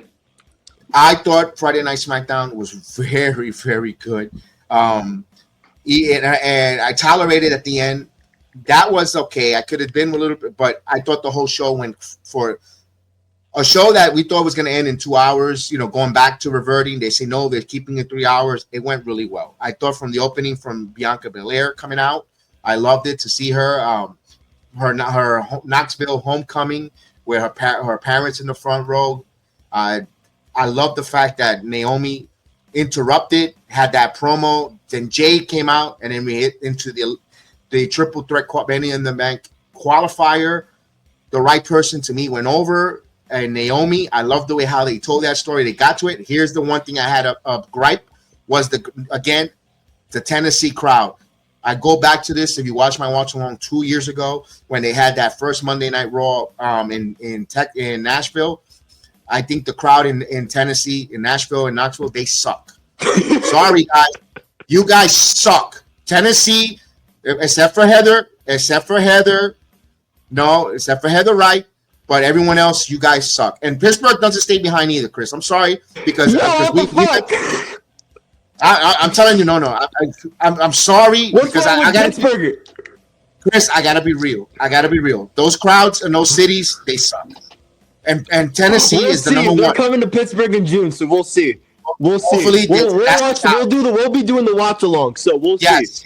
We'll see. I hate to say that because I used to say that before you were on, so I'm not going to be hypocritical and start. No, I believe that. We'll see. If they suck when we do the watch along, I'm going to be very disappointed.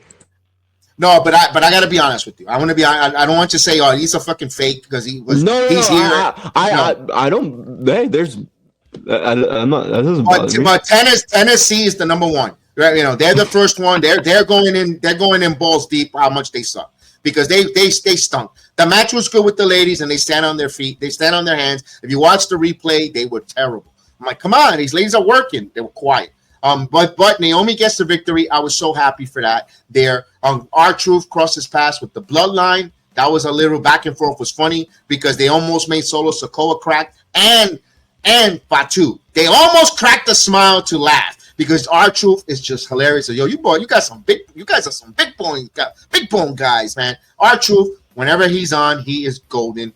That's why. Chelsea Green wearing a mask, the face mask. I love that she knocks it out of the park. She had no makeup on. You saw her with no makeup, like, oh, Chelsea. And it was great because it fit to the character. She had the mask.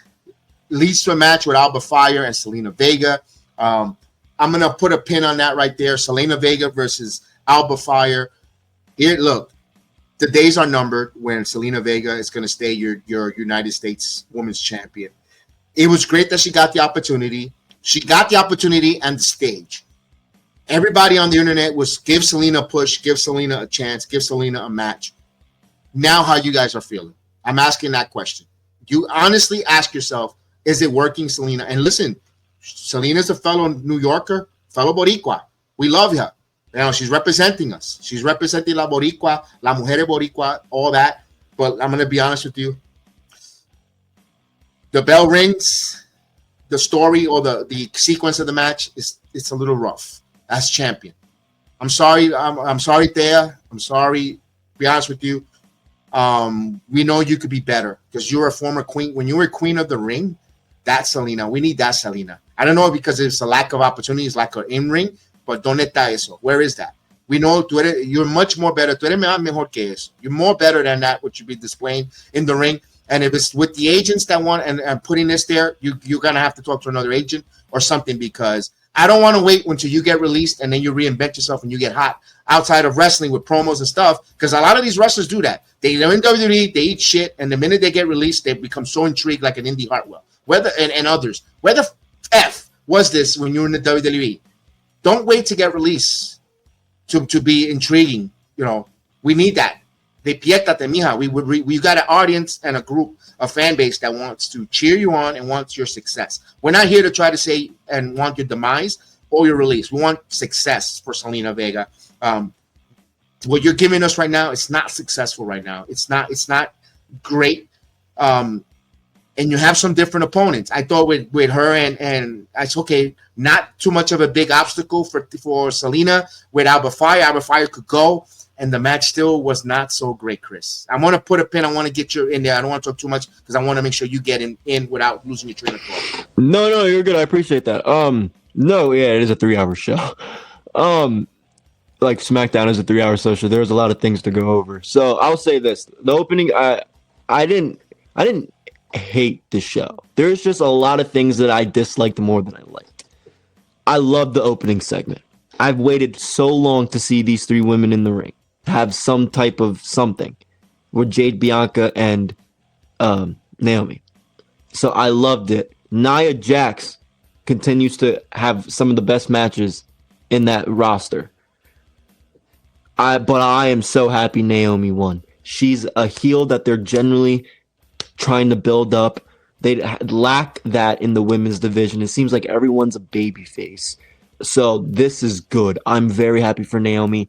I gotta see who else is all of it, but she might be second or my pick to win. Like I would be like really happy for if they won. So let's say that, right? Zelina, I agree with everything Kev said, and I'm sorry. It's been really hard to watch the Zelina Vega match recently. And again, I'm sorry if I'm kind of repeating some of the words Kev said. I'm not a New Yorker, but I am a Puerto Rican. So I'm always going to support my people. Even though me and Zelina had a little or something. She wasn't happy with me. She told me that, but we made it up. We're fine. She's liked some of my stuff since. But come on,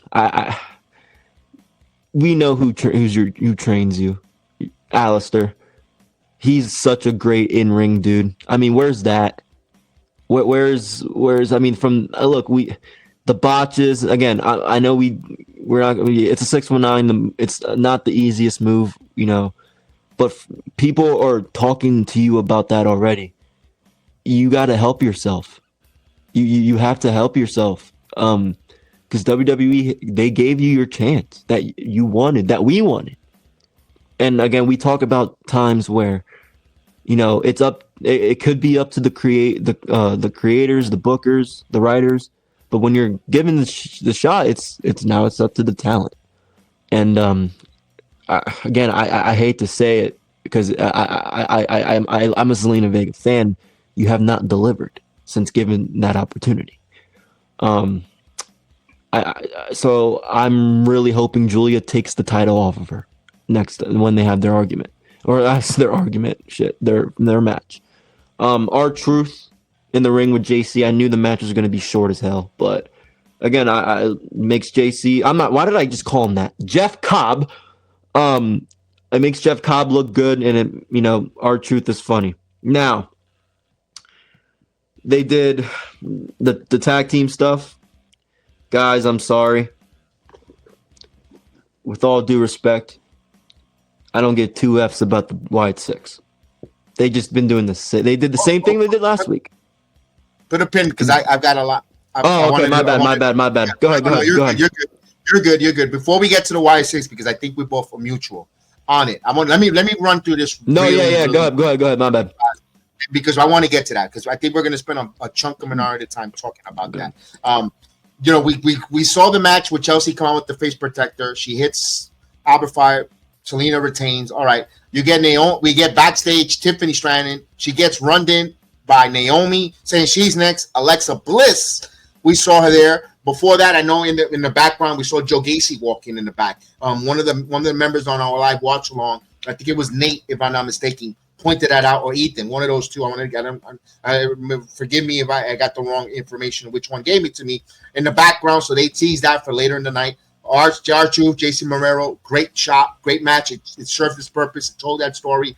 And then let me see if I see anything else. Oh, the kudos, honorable mentions to see Javon Evans on television teaming up with Ray Phoenix. That was a hell of a match. That was a fun match there. Yeah, they're just building up for the Worlds Collide thing.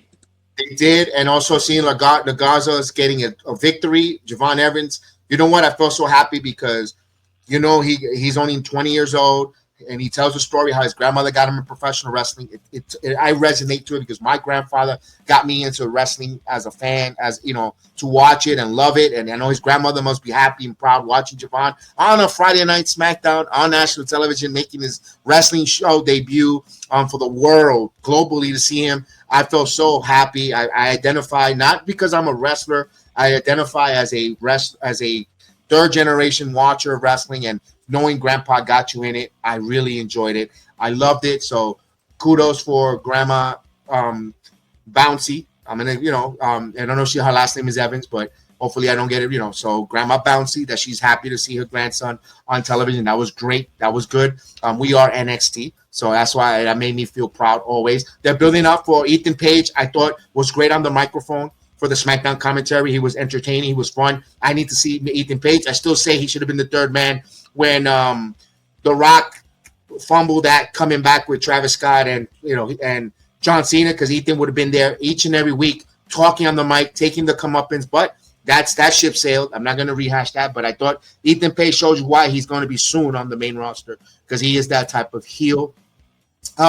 Here's one we're going to get to. Let's go right into it because Damian Priest caused a great, because then we'll go into the Wyatt. Let's go with Damian Priest right now.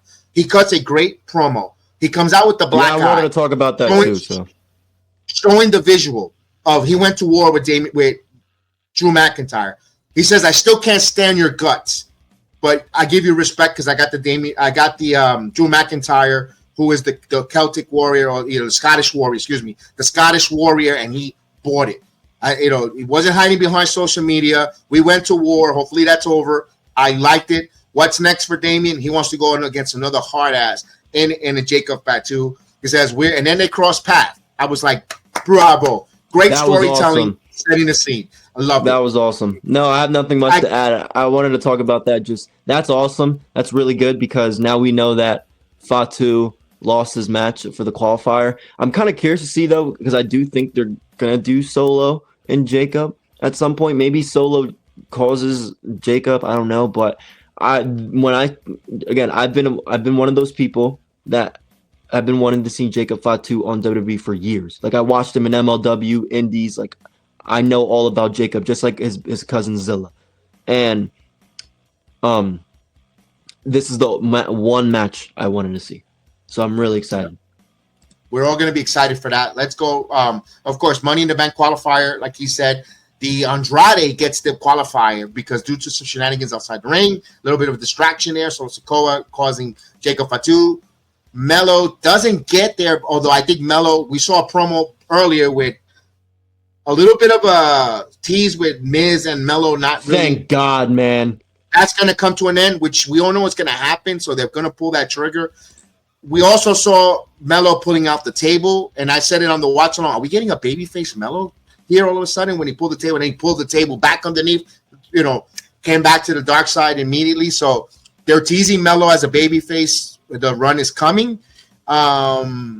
We'll find out with Melo in the future. With Miz, is he going to be the babyface? But I think Andrade needed this victory more than anything to go to Money in the Bank. Especially if he's not going to be in the Worlds Collide card. He's on Money, but you also want Mexican representation at Money in the Bank because everyone's all involved there. And I like that he is going to the Money in the Bank. And he also delivers. Andrade delivers. He hasn't had a bad match. What Andrade's issue is when he talks, commanding your attention.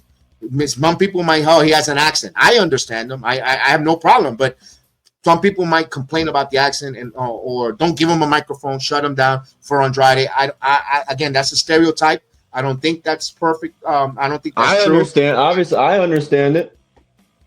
Let's go right into the tag team part when we had the Street Profits who came out, who had a hell of a promo there talking, and then you get interrupted with all the different tag teams, which we all knew where it was going. You had DIY come out, you had Axiom, By the way, Def Rebel, you please never do music again. When you get fired from the WWE, don't produce no Metro Boomin's on Twitter right now asking WWE to let him be the producer. Triple H made the announcement. He is. Triple H made the official announcement. Yeah. Yep. Yes. Because he's the producer for. I'm surprised you didn't see my tweet. I retweeted it. Triple H pointing at really busy. I didn't know that because he produces like Future, 21 Savage, like a lot of my favorite artists. If I listen to rap, he's gonna do Bianca Belair remix, Jacob Fatu. He mentioned a couple, Seth Rollins. He mentioned a couple of He mentioned a couple artists that he's working on already. Man. No, it's official. It's official. Metro Boom is officially with the WWE. That's the end of Def Rebel because I think those introductions from Axiom and Nathan Free just sucks. I mean, oh my God! Wait, real quick. Bronson Reed is another one that just said I want a theme song from. Yeah. No, he's getting Bronson Reed. Yeah. So Metro Boom is going to be working with the music intro. That's a great stuff. We all saw everyone come out, and the thing was, when these wrestlers come out, you don't know who they are because the music almost sounds generic. It all sounds like the Solo Sikoa taking it all. Jacob Fatu sounds. They all sound the same. It's all generic. It sucks. And then the Wyatt Six comes out. The same nonsense. The lights go off. Then all of a sudden they're in the ring. They cause havoc. They all gather for the picture. And then you get that vignette of Nikki Cross comes out. Nikki Cross is going to jump off the table on another female wrestler. Copy or repeat. I said it on my live stream, and I said it. I don't care no more about the Wyatt Six. I'm not invested in them. I couldn't get a crap because they're going to do copy and repeat. You got the Wyatt Six coming into the tag team division. Who's the two? Where's it going to be? There's 4 members or 5 members in that Wyatt Six. 5 members currently right now. Which two? I'm not invested. I'm at the point. It was nice. You did the tribute. Go away. I'll be right back. I'll be right back. The floor is yours. Hold on. Let me. Yeah, you know what, guys? I hate to say it. I really do hate to say it, but I've also lost interest in the Wyatt Six. They've been gone for so long. They didn't really do much when they were there, besides the shit that they've been doing the last 2 weeks. I thought the reveal was awesome when they did the backstage thing to close the show. Chad Gable was like dead on the backstage and back in Gorilla. I thought the reveal of the Wyatt Six was really good. They unfortunately didn't do anything to capitalize on it after. And look, I love the tribute stuff. I really do. It's touching, it makes sense, especially, on specific days. But what else are you going to do? Can you, if they're saying the tag team division, what are they going to do besides the spooky stuff that they're doing right now? I have lost interest. Why can't Bo Dallas go on the microphone and explain to us what he wants to do or explain something? He's just doing the same things every week. And we know when it's coming. I don't want to see it anymore, and I'm sorry because I know there's a lot of Wyatt Six fans, and they might be upset with this, and that's your opinion. I respect it, but this has nothing to this. All this has to do with is what's being presented on TV, and they're not presenting anything but the same thing over and over. What are they? What are they here for? Exactly. What are they going to do? What's their mission? Why did they take out people to begin with? They've yet to explain that to us, and that was a year ago. I don't know what else you want me to do. I don't know why you guys. Why does the WWE want me to be invested in the Wyatt Six? They're quickly going to throw QR code. Oh, wow. Like, really? So they're good for QR code? We did that already, and we knew that what was going on. And half of the time, I didn't even do it because I'd see it on Twitter from Fadeaway Media 2 seconds after. Yeah, I'm not invested in the Wyatts. I'm not invested. I don't, to me, I'm like, all right, you're okay. I don't really want to see them on television anymore because I know what's going to end. I know the end game. They're not going to be, you're not putting any of them in the main event scene. You're not. Bo Dallas is not with that stupid mask is not going to be a main event world champion. I'm sorry. They're not. He doesn't transcend like a Bray to be a world heavyweight champion, a face of a company. They might get some tag team gold here and there. Yes. Maybe a Nikki Cross. I don't even see Nikki Cross winning a world title. Maybe not. Julia's going to reign on SmackDown, and she's going to be United States champion. Well, could they be an interesting feud with Julia and Nikki Cross? Okay, maybe for a couple of weeks. Okay, at best. Everyone wants Alexa Bliss to be part of that. Was she teasing here and there? And okay, Alexa joins the Wyatt Six. Then what, guys? Can you tell me then what? Explain to me then what? What next? Alexa's there. Yay! Alexa joined. Then what? There isn't anything there. That is not good for her career going forward. I said this last Weekly Wrestling, Kev, when I talked about I didn't like the fact that they wasted 2 weeks on TV for Charlotte and Alexa. I said, please don't go back to the Wyatt Six. Please don't. I talked about it on Monday, on Memorial Day. Don't do that. I hope she does not go there. Because like you said, yay, then what? Exactly. That's my point. That's what I want. What's next? And I'm not feeling invested in the Wyatt Six. I'm sorry. I thought they botched their debut when they come out, and to me, and then, all right, I was open-minded. Like I say it again, not to sound like a broken record. I thought it was really cool when they came, like the backstage thing when they came out in Gorilla. And they had Gable like great on the phone. That was really great television, but it didn't have to be in July. It should have been in September because you're gearing up to Halloween season, man. Not in July when you're freaking barbecuing and 4th of July, hot dogs and hamburgers and going to the pool. Not in July. Wrong place at the wrong time. It's like the frat house coming out on Dynamite. That should have been Collision. They set them up from failure from the beginning. That should have waited. Wait until it gets colder, darker, eerie, so you'll feel more in the spirit. But no, they went with that early. And look at the reap and the talking heads like a Cornette, like a La Greca, like Barbara Ray said, what next when the bell rings? And we got to that point. They knew that wasn't going anywhere. And we're like, they're just hating the hate. They knew they were going anywhere. And I hate to say it, they were right. And I was one of them who's fighting against it. But now when I see, they were right. I hate to say that. They were right. What next? What is there? There is nothing no more. I don't feel there's anything with Bo Dallas. There's nothing there. Oh, he's reliving. Okay, how much more? You could relive, yes. But you still have to captivate. Like you said, no promos. What are we talking about? He's going to do his promos in a vignette. You know what? Sometimes you need to talk to the live mic and look in people in the eyes and the live mic and captivate.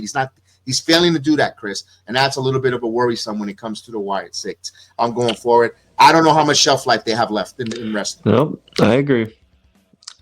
We'll see. I hope if they do the same thing on Friday, this isn't going to be a good discussion next week. So we'll see. No, they're gonna turn off the lights and come out again. I mean, come on, come on. What more?